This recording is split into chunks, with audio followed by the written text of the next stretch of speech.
Hello and welcome to the global campfire of coaching. We're here with the second Erickson Campfire panel in a row. So we're on a roll, we're keeping it going. And today, um, inspired by American Thanksgiving, I have to say American Thanksgiving since Erickson is a Canadian company and Thanksgiving for many Ericksonians has been almost a month ago, I think. Today it is Native American Heritage Month in the United States. So that means it's the day after Thanksgiving. And inspired by that, inspired by the custom of coming together and sort of the kickoff of the holiday season in the Western world, I think that's fair to say. We're thinking about our loved ones. We're thinking about being together, about contemplating our relationship with them, about what kind of what binds us, what our relationships are, how we can make them even better, maybe, how we can show up for each other as what we need. And so we are contemplating the question today of how does it impact those relationships when we go through a coach training, when we become coaches, when we maybe even use coaching with our family and our loved ones. And here to discuss that with me today are Susan Hogarth or Hogarth. I should learn how to pronounce the last names before we start recording. Um, but yeah, I'm learning along with everybody else. You're And good. again, You're good. It's Hogarth. Hogarth. Okay, wonderful. And Nicole Kukin again. Both of you are enrollment advisors. Both of you are parents, and both of you are amazing coaches in your own right. So let me just already throw it over to you. Like I was telling Susan before, I'm just coming from our Thanksgiving dinner. We actually just celebrated it today. My parents never had Thanksgiving in any shape or form. And so we just thought it might be fun and it's something a little bit different to, escape the monotony of quarantine and all of that. So let me throw it to you, Susan, as the new member on the panel here. How do you Sure. think it has changed your relationships with your loved ones when you learned about coaching? Sure. So my children are now in their mid and late 20s. And when I started, they were in their mid teens. And I originally actually started coaching because I had had an event that had happened with my youngest son, and it kind of took us down a rabbit hole, and I was able to find support in that for him. However, I definitely could not find support for myself. So I actually ended up at a dinner party with somebody that had just graduated Module 4 of Erickson, and she had similar circumstances that I did, and we had this fantastic conversation. And I think within a week, I was registered with Erickson for Module 1. And therefore, that's when my coaching journey began. And I can tell you that it has been a fabulous journey. The transformation within my own family unit has been amazing.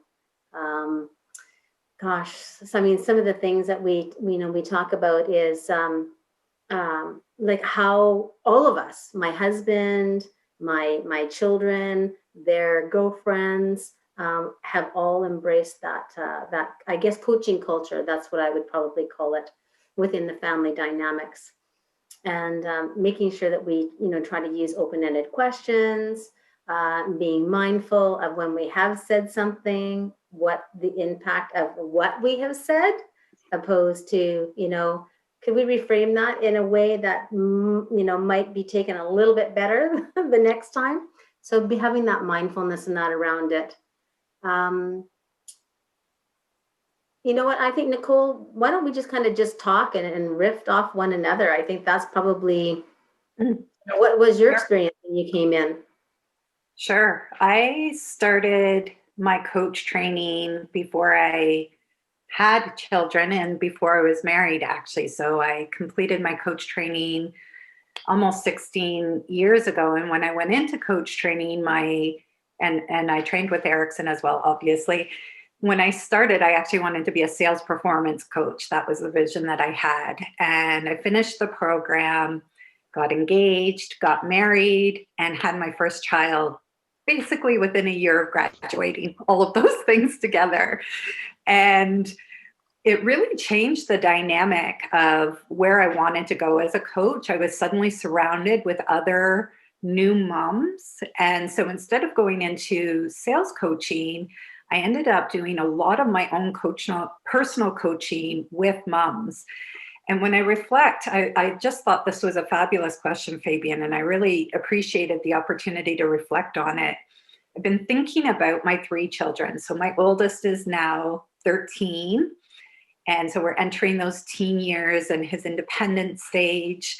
And then I have an 11-year-old who's quite athletic and competitive, also a boy named Alex, and a daughter who's 8, who her name is Renly, and she's an incredibly firecracker personality. And I was thinking about what changed for me, or what gifts can I notice within how my kids have grown up that I could attribute to our coach training. And I think, like Susan mentioned, there's a coaching culture within our family. So my kids don't come to me asking for answers.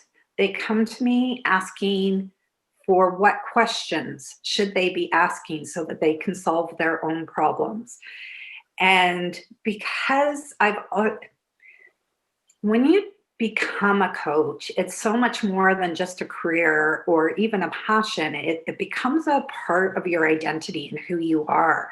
And so it has informed every element of my motherhood, what tone of voice, the intentions that I hold for my kids. And Susan, you mentioned being mindful of our interactions. And I think coaching also brings an intentionality to our interactions and a space that we hold for each other.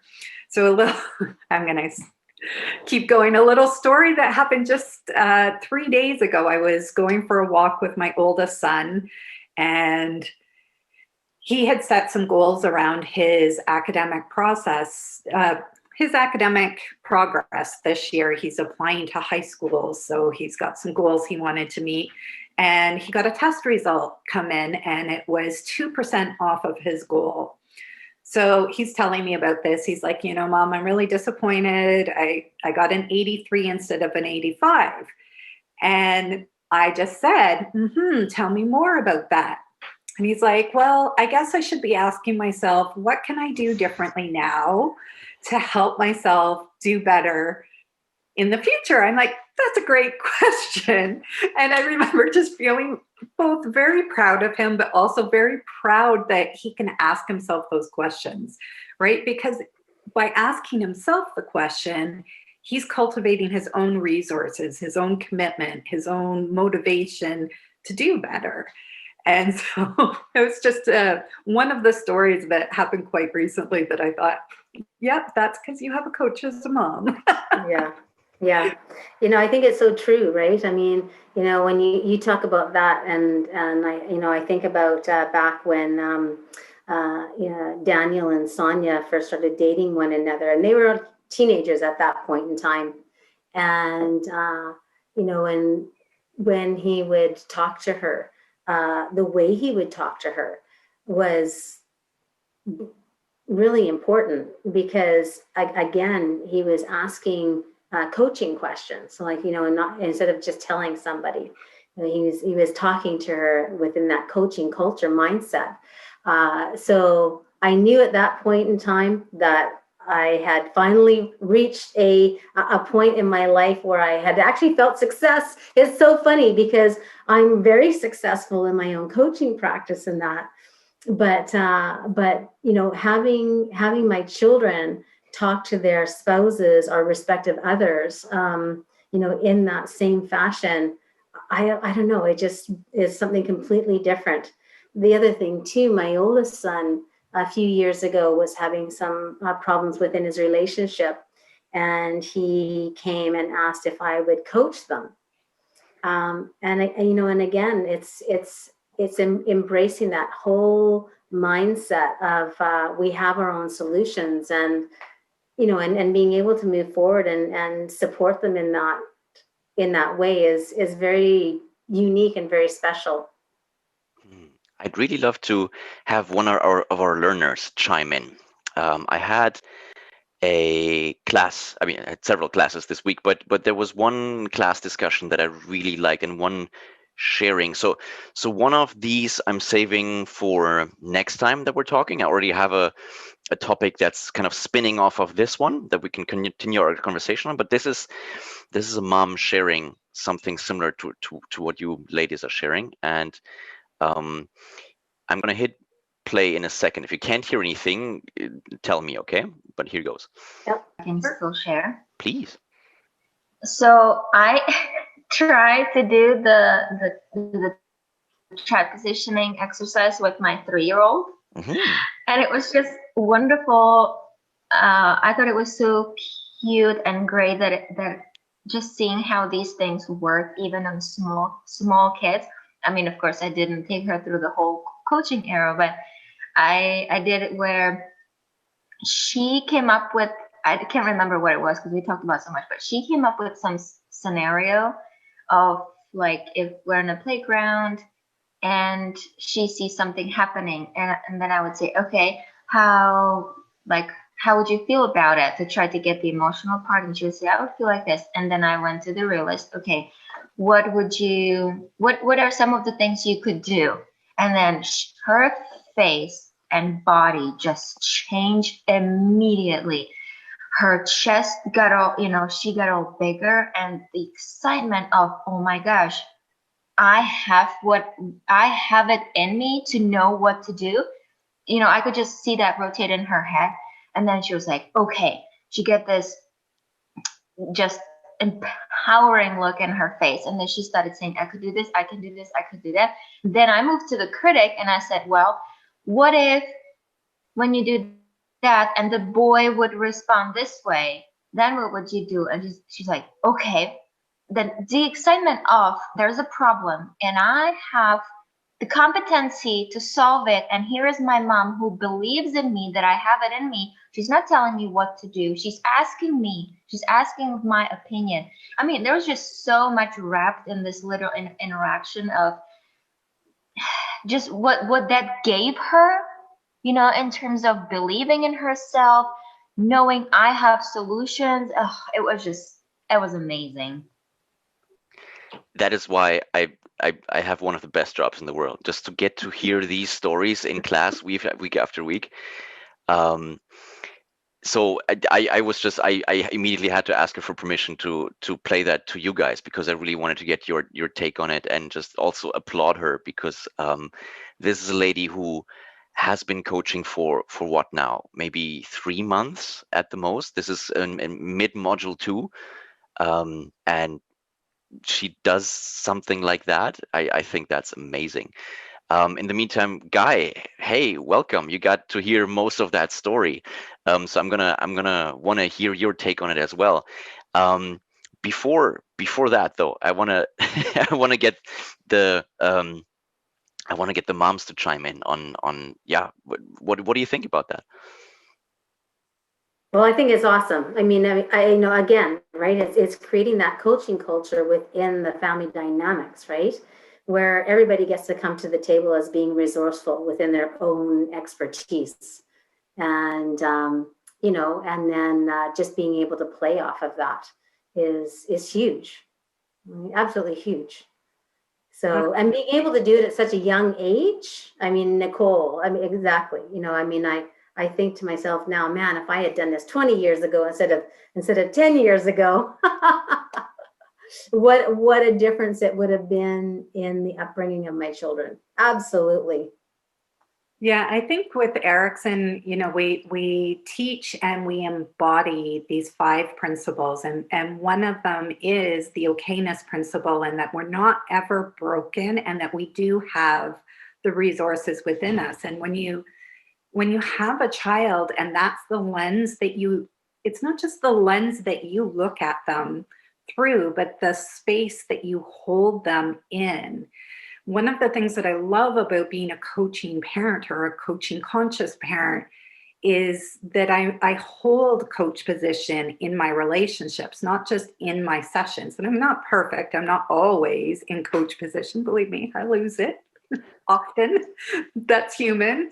But I think there's an intentionality behind coaching position that creates a presence, and that presence allows for wholeness. It allows for resources to emerge. It allows for a higher level of awareness, even in a 3-year-old. Even when you have a 3-year-old who's having a meltdown or having a challenge, you're building that skill set by expecting that they already innately have the resources.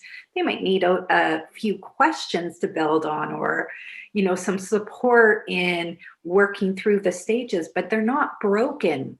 They're full of knowledge. They're full of resources. They have what they need inside of them. So by holding that space, that coach position energy, and that okayness principle is it's powerful for them. I had a real challenge with my 8-year-old. Well, now he's almost 12, but when he was 8, he was having some self-esteem challenges. And I actually went to my dear friend and mentor, Richard, who is a coach, and he led me through some coaching questions around, what's the worst case? What's the best case? What if you held the okayness principle? And even just that reminder changed I started to really approach the mothering relationship with Alex from that okayness principle. I actually went and got a poster made, and it hangs in the kitchen. It says, everything's going to be okay. It's in bright red, so it's eye-catching. And whenever I worry about my kids, are they going to be okay with this? Or how's that impacting them? I really step back into that anchor of okayness, and they're okay, I'm okay, we're going to be okay. We have the resources. That's come in so much through COVID and quarantine and isolation as well. And, the fear of, well, how is this impacting the kids, right? So trusting that they're going to be okay, trusting that change is inevitable and they have resources that they can step into. So. Yeah. And I have something to build on that, but I really want to hear from Guy also, since he came on here.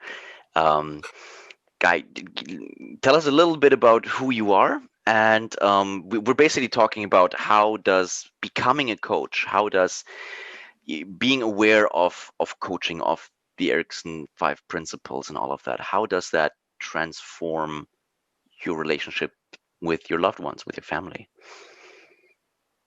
All right. So first of all, thank you so much. Thank you for inviting me. I can think of nothing lovelier to do on a Friday afternoon. I'm Guy. I literally just turned 40 4 days ago. So I'm kind of buzzing. I'm excited. I live here in Dublin in Ireland. I graduated the Art and Science of Coaching at Erickson in 2015, and I am a PCC coach. And I'm really passionate about growth work and working with people to really maximize their potential and their own idea of success. And I do have a lot of passion for any type of work that supports people with any kind of chronic illness or mental health, simply because these are issues that I know intimately, and I feel really passionate about helping people. As for your question, I'm sorry I had only joined and I hadn't heard the full recording, but as Nicole was speaking, I just kind of went yes. And I went yes from the point of view of someone who doesn't have kids and knows nothing about raising children. But it was this excitement of seeing someone who takes parenting seriously and is using all the resources and energy they have to do a good job. And that is the kind of parent that, whether I become one or not, is the kind of parent I would want to be. And it inspires me to see other people doing that. So it has this wonderful knock-on effect. So if your child is throwing a tantrum in a grocery store, you see someone parenting fully and holding those principles. And I kind of saw myself, what would I do in this situation? It would be a similar approach. It's about having conversations from a young age that enable kids and adults, maybe the young age of a marriage, because I'm kind of married for 7 years, you grow capacity. whether your child at 3 doesn't know how to answer what it is that you want, they get to know the question. So when you start asking them when they're 3, and then 4, 5, 6, they become astute to kind of being perceptive about what it is they want in the moment, why it's important, and they start to hold those principles. And then they share them with other kids. And then they share this presence in a classroom. And then they grow into it even more, and they develop the ability to make really powerful choices. And that's the kind of world I want to live in. I can't speak about a parenting point of view, but I can speak of a marriage point of view, which is really interesting. I got married in 2013, and it very much overlapped my coaching journey. And it's really funny because we don't argue that much. And you would think that after almost 7 years, we should argue a bit more. But the thing is that when you hold the Erickson principles, and when you look at your language, the impact of your language, the impact of your choices and decisions in a really conscious way, look, we're not perfect. It eliminates friction points. You know not to be mean just because you're in a bad mood. You know how to make questions open-ended. You know how to ask questions or make statements that do not diminish other people's view of the world. You know how to make them really open. I was speaking to you, Davian, just a few days ago about the fact that I have a really uncomfortable phone call coming up with a family member, and I'm terrified. And using coaching methodologies and Erickson principles and some key strengths, it helps you build capacity and own what you have and find creative ways to create more of what you want. I feel passionate. This is stuff that every single person on this planet should know how to do. It's what teachers should know how to do for themselves and for their students. It's what parents should know how to do, because coaching is not just about you paying me for a 1-hour session and that's how we change the world. It's about literally infusing every single workplace and classroom and family with these principles. So I'm really, really excited to have kind of jumped in at this particular moment of the conversation. Yeah, I'm really happy to have you. So one thing that came up for me, Guy, as you were talking, is the official definition of the ICF, of the International Coach Federation of coaching. And it starts with coaching is a creative partnership. And that to me goes to the heart of what you just said, because coaching is not about forcing something on other people, right? And it's not about, I'm a coach and I'm going to coach everybody around me and I'm so much better than you all, and I am enlightened because I have done this training or something like that. It's really always about partnering with the other, right? And about inviting them in, about co-creating, about doing something together. So I think that's something that came up for me as really, really important.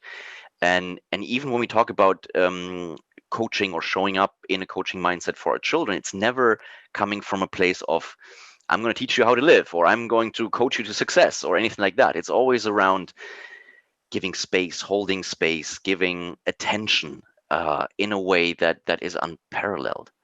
Can I add one thing? I just have to say, yes, please. It relates to what Nicole said. I was just thinking, how great is it to have these tools during COVID, or just in general to have these frameworks to use? But then I thought of it at a different level. How nice is it to know at the end of a really difficult day, where you may have had several tantrums yourself or your children, it doesn't matter, trying to do the best you can, but knowing at the end of the day that you have this, that you are not, parenting is winging it as much as you can, but you have this framework, you've got this blanket of security and of knowing that whatever it is you're doing, you know why you're doing it. Okay, it didn't quite work this time, or it did work. It takes a little bit of the fear, I'm guessing, away out of how to parent, because I wouldn't know where to begin, but this gives you a good foundation to, you hold these 5 principles, you hold some basic ways of being, and then you just go from there. It must just be so much more relaxing to go through life, right? It takes the stress off, of parenting, a lot of it, for sure. Yeah, definitely. Not just parenting, right? You spoke about the relationship and that coming home, and I think you're talking a little bit about not having that friction in your marriage. And I think part of that is when we hold that space and that okayness, even when we have a bad day, whether we're coming home to our spouse or our kids are coming home to us, that we're holding that space of okayness. We're holding a safe, soft place for everybody to land and get sorted. They can figure out, okay, what happened? What could I do better? What else is possible? And because we're not shoulding them, we're not telling them, we're not giving them advice, we're not directing them, we're not stimulating that fight, flight, fright, cortisol stress response that limits thinking, whether we're engaging in our spouses or Susan's kids are engaging with their girlfriends, boyfriends, marriages, because we know how to communicate in a way that's not threatening to producing that cortisol response, that stress response in people. We know how to intentionally use our tone. We know how to use those open-ended questions that don't cage people in, because the minute we give advice and we should people, we're closing their thinking, right? We're reducing their thinking from possibilities and outcomes and resourcefulness into stress. And as soon as people feel stress, they're going to answer us with, the problem with that is I can't do it because, right? Those are words that I don't hear in my children. I can't do it because, or the problem with that is, I hear, how might I do it? Because that's the language that they grew up in. And I think it's a gift within the marriage as well, when we recognize those traits that might rub us the wrong way, both my traits that really rub my husband the wrong way, we still hold that okayness with each other, right? And we've taught each other how to communicate in a way that doesn't provoke stress. It doesn't provoke shoulds or advice giving, right? So, a very early coaching trick that I taught my husband is like, when I seem stressed, just say, tell me more, and it will all get better. And he tells that every time we're at a dinner party. He's like, you're having problems with your, just ask her, tell me more. And it'll just go away. Yeah. And our question, our favorite question here in our family is, so how can I best support you in this moment? Yes. Yeah. Rather than forcing what you, that is actually something that is pretty much the platinum rule, right? The golden rule is treat everybody like you would want to be treated. The platinum rule is treat everybody like they want to be treated, because that might be very, very different. Yeah, absolutely. Yeah. Go ahead. Go ahead, Guy. Devil's advocate here, if I may, for a moment, just based on what Nicole said. Sure, it's the harder way to be, isn't it? Because, isn't it just easier to just give in to your child who's having a tantrum in the supermarket, or telling kids what to do and shutting off and repeating patterns and behaviors, or just being tired because you're always tired and fussy? It takes more energy, and I would say courage, to be mindful of what you're saying. So it would be a leap for some people, I would imagine. It's not something that, you see, it's the loop. We weren't raised to think this way. So if we raise kids or raise parents, raise adults to think this way, they're making it easier for other people. Because I have people that I know that would be like, oh, I don't have time to start thinking about principles right now. I just need them to go to bed, or I just need them to do their homework and to not give me lip and to just do that. This requires an extra bit of awareness and commitment, I would imagine, to be mindful when you're parenting, right? It does, for sure it does. Then it becomes habit, but when I'm coaching and I'm teaching other people, like the tools that, that we all have and we all use as Erickson trained coaches, I tell people all the time, like, don't expect that this is going to be your daily life starting tomorrow. This is something that you need to work at, and it will take years and years to really master it. And even after 10 years, I still haven't mastered it completely, that's for sure. But I definitely spend more of my time there than I do on the other side of the fence now. And it's easier, and it's become easier. And then within my daily life, when I do step back onto the other side of the fence, my husband and my son and that are the first ones to ask me a coaching question that just kind of like, okay, yes, that's where I'm supposed to be living. Yeah. You know, and then it just takes me right back and refocuses me, and then I'm off again, you know, until the next interjection. Yeah. So, you know, it's just a way of life. Yeah. Susan, I loved your question. How could I best support you now? A question that we use in our family is, especially when emotions are getting bigger, is what do you need right now to feel better in this moment? Right? Because it takes them into what solution is possible, and it takes them into this moment. So very often it's like, I just need a hug. I just need you to see me, right? And then so it was difficult to change my languaging a little bit. It was a new habit to ask that question. But now that that habit is there, they'll actually preemptively come to me and say, Mom, I need this in this moment. Can you help me? Right? So they're advocating for themselves. They've built the resource to ask for what they need and to even hold a space within themselves of thinking, I'm having a big emotion. What is it that I need right now to feel better? Is it a breath? Is it a hug? Is it, you know, to go for a walk or go pet the dogs? And they're managing that on their own, which is magical to witness, right? Because it does bring them into that resourcefulness again. Yeah. I think another one too, sorry, Vivian, another one too is, you know, when I do have advice to give them, or if I want to ask them a question, is asking their permission to ask the question, right? And, you know, it's like, may I ask you a question? So other parents kind of look at you and go, are you serious? Like you're asking your kids permission to ask them a question? But the whole demeanor of the conversation changes instantaneously because again, you put control back in their hands, so they become more resourceful.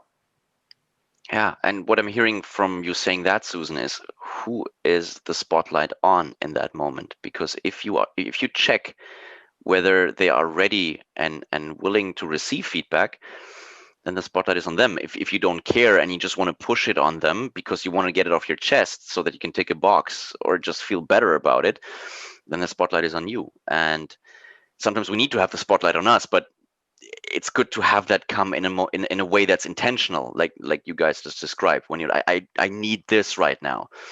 Yeah. Right. And I do tell people in whenever I get to teach module 1 that the 5 Erickson principles are the best marriage advice I've ever received. Just things like people have positive intentions. My wife has positive intentions because we are on the same team. Whatever she's doing, she genuinely wants the best for both of us. And if I don't see that in the moment, I need to stop and wonder what is that, and maybe to ask her sometimes what is the positive intention here. Maybe not in those exact words, but kind of like what is it that you're trying to achieve here. And that just changes everything so fundamentally when you are aware that you are on the same team. It's a little easier for the two of us because we have moved a bunch of times to different continents and it's literally us against the world and that sort of thing. But I think that in a way it's true for everybody that you are on an island together in a way, right? And you have each other and you are holding each other up. That's what the whole thing is about, really, isn't it? To make each other's lives easier, and to enjoy each other's company, and just knowing and holding it true that the other one has that intention just changes everything. You know, I mean, we're talking about, you know, at this point we've been talking about like children and relationships with our spouses and all that kind of stuff. You know, I think about when my mom passed away, and being able to hold that coaching culture for myself, my mom, and my siblings. I'm the youngest of 5 girls. And, you know, and so that was an amazing dynamics. And I think it changed and supported everybody You know, and then my mom knew that she was passing. She made the choice to pass. She was 92. You know, she had lived a long life and that. So just being able to ask those open-ended questions of her, to allow her to explain what she wanted and how she wanted to do it on her terms and everything, I think was very unique and very special. So, and that was all just because of coaching. You know, that just kind of sparked something in me. First of all, thank you for sharing that. And I had these buds of kind of awareness while you were speaking earlier, but it just really came together now. I think one of the things that's important to note is that when you go through a coaching transformation, a process, learning the coaching methodologies, it's really easy to get bitter about, why didn't I know this sooner? Why didn't my parents teach me this stuff? Why didn't my teachers, you know, enable me to be more of who I was? And it's really easy to judge. And my personal process was not so much judging, but understanding, using the Erickson principles, that people make the best decision available to them at the time. People are not broken. It's all those principles in a loop again. Did I have the most open-ended questions growing up? No. Did I go through coaching growing up? No. Did I have the best teachers? No, but I had some pretty good ones. I had really good parents too. Did they do their best? Yes. Did they have a positive intention in whatever it is that they did, whatever the outcome? Yes. And then you just learn how to appreciate people's effort, whether it was something good came out of it or less, and know that they really were there and that they did the best they could with what they had at the time. And I just want to be mindful that there's no, oh, if only we had these tools earlier. Well, here we are now in a position to be able to do more of this. So your kids, our kids, neighbors, friends, they have these opportunities. Do you know what I mean? And do you notice that when you can give that awareness to somebody that's hurt you in the past, or somebody that's maybe didn't have the resources to give you everything that you needed in that moment, that there's almost a wave of compassion to them, and a wave of forgiveness, I think, that moves through and transforms the relationships that we have when we realize. We talk a little bit in coaching about people having their own map of the world, and how experience and their parents, think about what all of our parents went through, and how little psychological or coaching type resources that they have. So for me, when I think about, you know, when I was the rebellious teenager trying to set boundaries, and my parents flipping out and it being like, and, running away and all of that, instead of harboring a bitterness or a resentment or I didn't get that kind of feeling, I feel deep compassion for them, because everybody lost out in those moments. And when I feel that compassion, I can forgive those moments.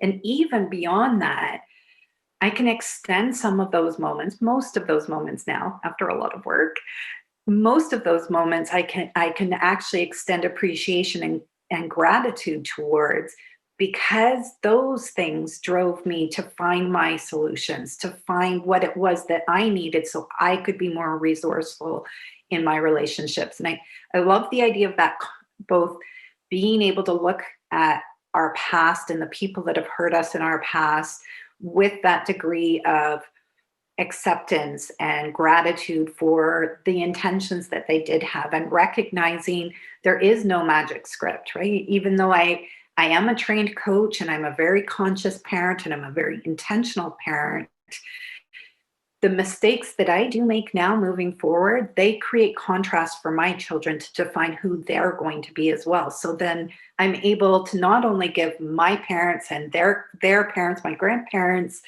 that platform of forgiveness and compassion, but I'm also able to give that to myself when I make a mistake as a parent, and trust that the mistakes that I make, or those moments where I'm not the perfect coach or the perfect coaching parent, are actually creating opportunities for my children. They're creating contrast for them to make better choices, or direct the choices that they're making. So it's like this ripple effect, that it's not just changing who we are moving forward or who we're in interaction with now, but there's this greater human potential to step into that really changes the perspective on all of our relationships and our pain points.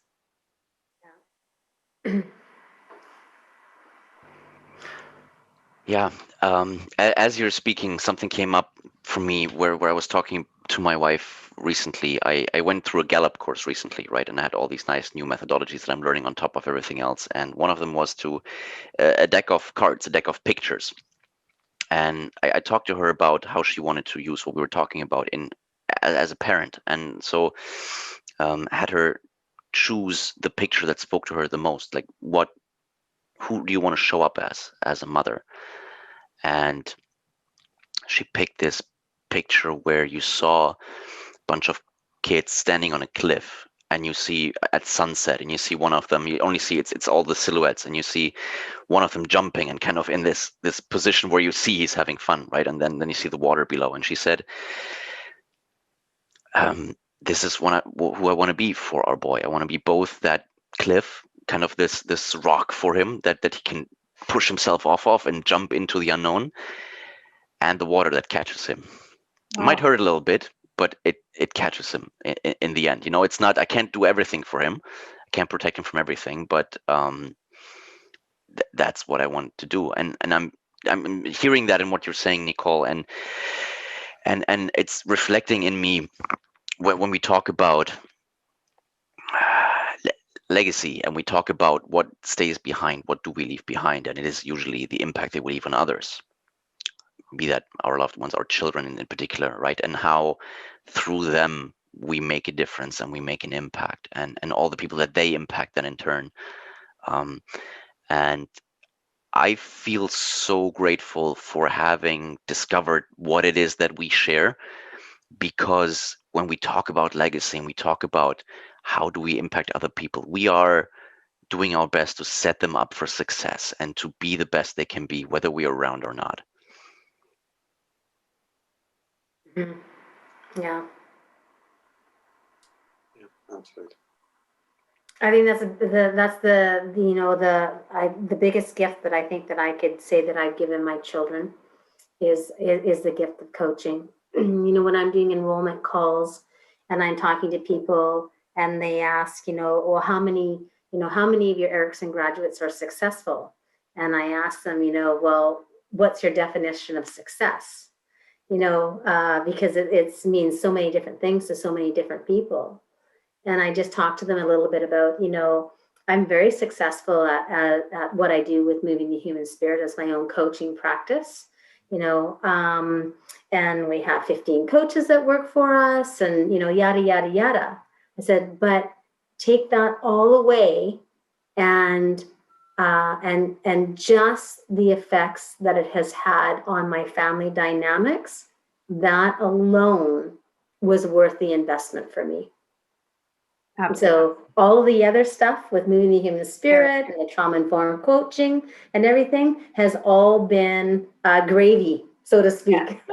Yeah, I say the same thing. The business success, the impact that I've had on clients, the meaningful relationships that I've developed, those are all the cherries on top, because what the greatest success is the success within my own family, and how meaningful that those relationships are, and as a parent and as a wife, and that relationship, and again, to that multi-generational, holding that space for my aunts and my uncles and my grandparents and my own parents. Also, the relationship that I have with my own mother now, it could have gone completely differently if there wasn't that situation. So it really is immeasurable to put into words what having the skill set, having coach training does for every intersection in your life, not just your client intersections, but all of your relationship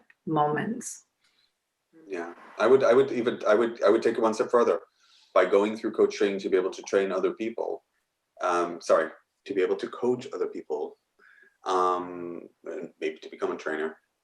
You change, and it's made me more of myself, more distilled, more intentional version of myself, which is then applied in family, in business, in social dynamics.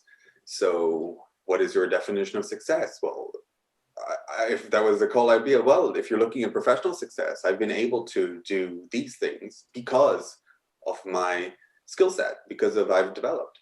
I am a happier person, a healthier person, a more engaged husband, a more engaged and intentional uncle, better in relationships. I mean, success can go in various ways, but I am at the root of it. I have been changed.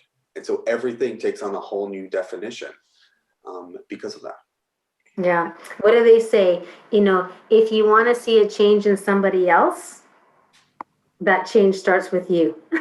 That was And really oh my gosh, I can tell you that has never held more true in my life. That's for sure, especially with my children. I wanted to see all these fantastic changes in my children and all that kind of stuff and that. And it wasn't until I started doing the coaching. And I used to have my oldest son was, I guess he was about 17 when I started coaching, and he's almost 29 now. And we had a very, very tumultuous relationship. I mean, really tumultuous. And I remember one time he was talking to my younger son, which was about 14 at the time.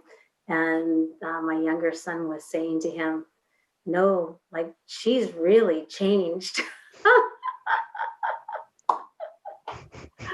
And and it was when I started seeing the change in myself was absolutely mirrored back in the change that I started seeing in my children. So it reminds me so much, Guy, of what you said, and Susan as well, is we're at the center of that ripple effect, right? Erickson talks a lot about changing the world one conversation at a time. And we don't mean just one coaching conversation or one client conversation at a time. It's all of the conversations that we have. And it does have such a ripple effect, right? So in every moment that we are at the center of holding that space and those principles and using those skills, that ripple effect just keeps going and going and going, right? So my 8-year-old at her school, they have Wellness Wednesdays, and she goes in and she leads mindful meditations. She's 8 years old, and she sets up a circle. She teaches them how to breathe with the 5-finger breath, right? I feel the kindness in my heart, kindness in my words, kindness in my thoughts, kindness everywhere. So it's not, then it's all the people that she touches and brings that awareness to. And she's 8. So what is the legacy to your guys' point? What is the ripple effect of that when we can hold that for others? It's not just what changes inside ourselves and our families, but we are inspiring change worldwide. And that's powerful. Yeah. Yeah. It really is. And that's what I also keep telling people, and especially the people that I get the pleasure of teaching, is that it does make a difference how we show up to people.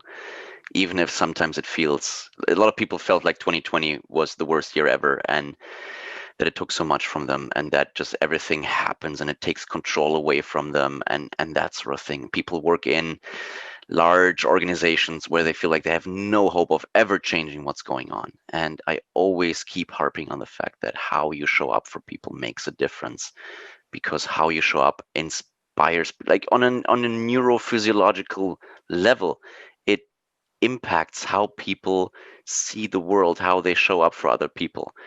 And if only we do enough of that, at some point we reach the famous tipping point, right? Yeah. It might feel like Sisyphus, but it's just at some point you have reached the crest of the hill, and at some point there is just enough water in the bucket to make it tip over. And whatever metaphor you want to use, it just absolutely 100% makes a difference.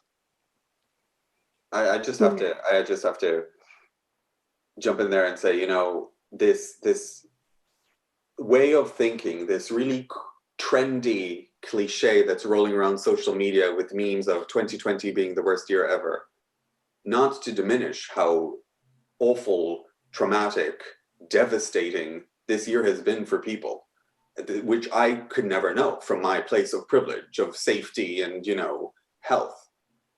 But for people who are alive and aware and safe, casting this dark blanket over 365 days and every moment in them as the worst they have ever been can diminish some small wins or some huge wins that can get lost in what is undoubtedly an awful few months. But I can't say that it's been the worst year. It's been awful, and it's been one of the toughest years that I have had from my place of privilege, not having kids, being healthy, being safe. But I've had some really good moments in this year. And I don't want to label it worst year ever, because then my mind doesn't even go to appreciate the small little wins, like the fact that I got to travel to New York, the fact that I turned 40, the fact that I had made some great advances in my career. Yes, there was this enormous awfulness that goes on that still paints everything in a really dark colors, and that's true. But I'm not going to put a label on it and shove it away and forget about all the good little moments that I've had in between. So concur with that. In the 5 years leading up to this year, almost every one of my professional coaching conversations, people said, I just need to be less busy and for things to slow down so I have the chance to think things through and breathe and connect and connect with what's more meaningful. I think that's been delivered in, yes, for those of us that remain safe and healthy, obviously, but there is the opportunity to reassess, to revalue, to recenter, and to appreciate what possibilities do come out of what's happened here. And definitely, it's not just true of COVID, it's true of parenting too, right? Like most people, we're talking about relationships. We remember the evolutionary element of our brain is the negativity bias. We remember the worst things. And part of coaching and mindfulness and intentionality is hunting for the magical moments. It's cultivating, it's co-creating, it's acknowledging and putting that, Fabian, you're using the flashlight of attention metaphor. It's putting the attention on what is good, what did I get from this? Because if we're blanketing the entire year, we're glossing over so many magical moments, right? It's not an emotion cannot exist within the body for more than 30 seconds without being maintained by a following thought that maintains that energy. That's biologically how thought and emotion work together. Say that again. I learned this from Brené Brown. Whenever somebody drops like one of those nuggets, I have to tell them to say it again, please, so people can appreciate it and let it breathe. Again, slowly, what was I'm just going to listen because I love that. Go on. Okay, so a emotion can only be sustained for up to 30 seconds. So an emotional state of being, I'm depressed, I'm unhappy, I'm angry, can only be sustained biochemically by the neurotransmitters for up to 30 seconds without having a supporting thought to keep it going. So by utilizing a coaching question or a resourceful question, by changing the next thought that we have, being intentional about hunting for joy or magic, or redirecting our thought, being self-reflective, we change that next thought biochemically, we change the feeling. So we never have to feel bad for more than 30 seconds if we can intentionally choose a more empowering thought. Or a circuit breaker. It is a circuit breaker. I'm in a moment here. Guys, just Well, and it's so interesting that you're talking about that, Nicole, because I know, like, when I get myself into a state or whatever, it is about 30 seconds. And the first question I ask myself right now, and in that moment is, okay, I have a choice to make right now. What way do I want it to go? Do I want to use this as a learning experience, or do I want to continue down this shitty path Yeah. that I want to be the victim in and whatever, right? So it's like, and as soon as I ask myself that question, it completely changes my thought process. I don't know. You know what? Somehow, Nicole, you just gave me one of those moments that are so rare where I've actually just kind of I'm gobsmacked because I didn't know that. And instantly as you were saying that, I just felt this incredible wave of power. And I'll tell you why. For someone who has experienced depression, the kind that really medication doesn't work and the kind that it just won't go away. It's just part of life. It just follows me like a little shadow. It just is. Sometimes it hides in the corner. Sometimes it takes up the whole room. For me to hear that makes me go, okay. So when I have a very instant response that is almost non-intent, just physical, just my body, my mind just reacts to something, I'm going to give it 30 seconds. You have up to 30 seconds that I know, okay, for these 30 seconds, you are outside my control. I'm experiencing this. I'm owning this. I'm just going with it. And when 30 seconds are up, I go, okay, you've had your time, you've had your fun. Where is my mind going to go? Where is my intention and my focus going to go?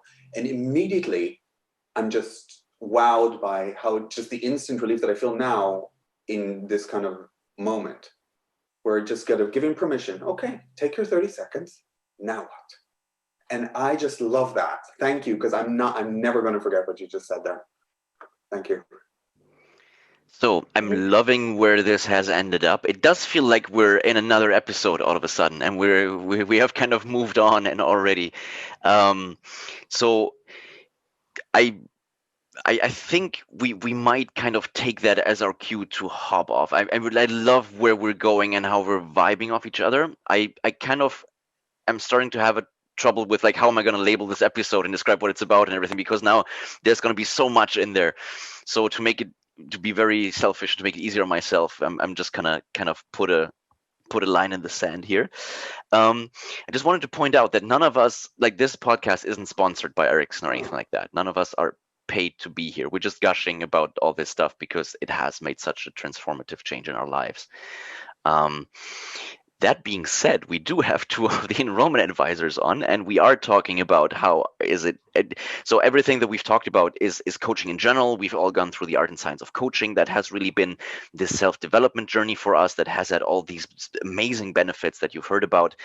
What we haven't talked about, and what I just would love to hear just a little bit about, just a teaser, would be around the program of Parent as Coach. Just to kind of put a real nice binder on it, because there is a program that Erickson has developed and is offering where we specifically go through how can you show up as a coach when you're a parent. And I don't know much about it, so I'm not going to be the one who's doing it. I'm looking at one of you. It's about tools, right? It's about tools. It's about everything that we've talked about here, really, in this in this last hour, or almost hour. Pretty much, yeah. And making sure that we're holding the whole family unit within the 5 Erickson principles, and teaching the tools to both the parents that they can in turn teach to their children. Mm-hmm. Is it 8 sessions, Nicole? 8 sessions? 8 sessions, yes. Yep. So, and they're 3 hours each. And too, at the center of the program is how to connect. And that's at the center of coaching as well, right? One of the first skills that we learn is how to create rapport, how to connect and create a safe place. And so in Parent as Coach, you learn that skill as well, how to connect first and then use the tools with your children as a parent in the relationship. And then the win is that in using those tools with your children, they learn those tools. There's so much talk in the parenting world about how do I build a child who has resiliency, perseverance, that they have some grit, right? A can-do attitude. And a lot of that is through how we model as parents, not just what we say or the questions that we ask them, but the modeling aspect. And that comes out of that connection, and that comes out of those principles that we talked about. So it's, I think, a really valuable course for parents. Oh, I totally agree. Not only that, I don't think it's just for parents. I mean, it's parent as coach, but I think if you have any type of interaction with children, regardless of whether you're a teacher, daycare, anything like that, that parent as coach is going to teach you the tools that you need to be able to have those amazing conversations and bring in those resource tools so that the children understand that they have these abilities within themselves to take them through life. Yeah, and just to be totally clear, you've never had to have had any clue of coaching, never had any brush with coaching before. You can just jump in and benefit from it. Yeah, absolutely. All right, wonderful. I just want to ask you for, some closing remarks, just anything that's on your mind that you haven't gotten the chance to say yet. And with that, we're going to start wrapping it up. Who wants to start singing us out? For me, it would be... I won't. Go ahead, Guy. No, go ahead. Well, I love how you mentioned there were 2 enrollment advisors, and I was almost going to say, and a cynic, because that was really my place, going through the Erickson kind of process. And, it's really important for me to put this point across to anyone who might be listening and watching. The reason why we're sitting here referencing Erickson and the art and science of coaching and the Erickson principles is not because we get paid to do so, because God knows I don't. And this is not sponsored. It's because there are a few things in life that are rare enough that they really come from value. And it's not about selling. When you meet something, when you discover something that is so pure and so good and so useful, you want to share it. Yeah. So it's not about commissions and crazy stuff like that. All of us here have gathered and are referencing the same things because we have had our own unique experience of the same process. And if this is just us 4, imagine what it can do for anybody that's listening or watching. We're just here really genuinely excited because, here I am 5 years after starting or finishing the program, still talking about this stuff. Because I'm a cynic and this stuff bloody works. That's it. It's practical. It works. It changes. It helps you do stuff, achieve your idea of success. Commission or not, I'm happy to talk about it because it is good. It works. And that's my finishing thoughts. It's like, if you're a cynic, give it a try.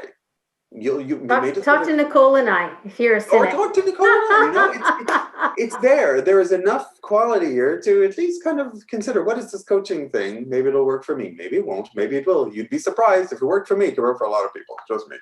That's right. And I was Guy's enrollment advisor.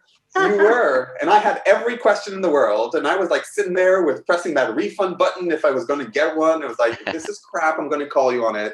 And it wasn't.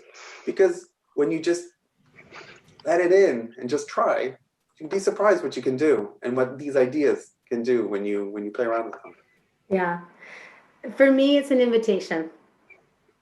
So my invitation for you as a parent or as somebody that is in an invested relationship, my invitation is for you to experience something that will become truly magical and your flashlight in the dark when you are struggling. Yeah, I couldn't have said it better. Susan and I have so many conversations with people, and they're curious, and also none of us like to be sold to. And so, often they're like, I have questions, but please don't sell me. And please, let's just have a coaching conversation. May I ask you a few questions and tell me more about your vision and tell me what you're looking to achieve in your life. And just those few questions allow people to explore what it is that's most meaningful to them. And it's really about meaningful conversations, right? It's about having the meaningful conversations and then walking away with meaningful awareness and being able to translate that meaningful awareness into meaningful communication. And that meaningful communication creates meaningful intersections and meaningful relationships. And ultimately, every person that I've ever spoken to, every person that is human, because we are wired to be social and we are wired to be connect, having meaningful interactions, meaningful relationships is at the core of everything. Yeah. So as a point of privilege as the host, I would like to be the last one to say something. Actually, going with the theme of Thanksgiving, as we're recording this on the Thanksgiving weekend, and it's not just an American thing, right? There's a celebration here in Germany that translates verbosely to being grateful for the harvest feast, basically.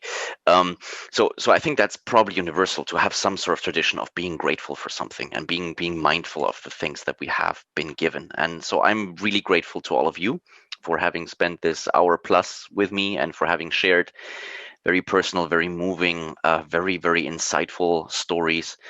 I am grateful for the fact that by pure chance, the first coaching school that I researched was Erickson. And I had my first webinar with Pat Irwin, may she rest in peace, where I knew immediately that this was my new home. In those first 2 hours of the webinar, I knew I usually researched. I made a frigging Excel template for a 3-day visit in New York to just maximize everything out of it. And I just, after that webinar, I just knew I was going to sign up immediately. And so grateful for having found this tribe, for having transformed myself in a way now that I think I can show up for my 8-month-old in a way that I never would have been able to otherwise. And then being very grateful to anybody who had the stamina to sit through all of this and to listen to us. And just grateful for the connection that we can still have despite all the challenges in this year. And very, very much looking forward to growing on that and building on that in the year to come. Okay, so thank you very much, everybody. Much love here from Germany. Please stay safe. Have a wonderful weekend. And let's do this again sometime soon. Thanks, Fabian. Thanks, Fabian. Absolutely. Thank you.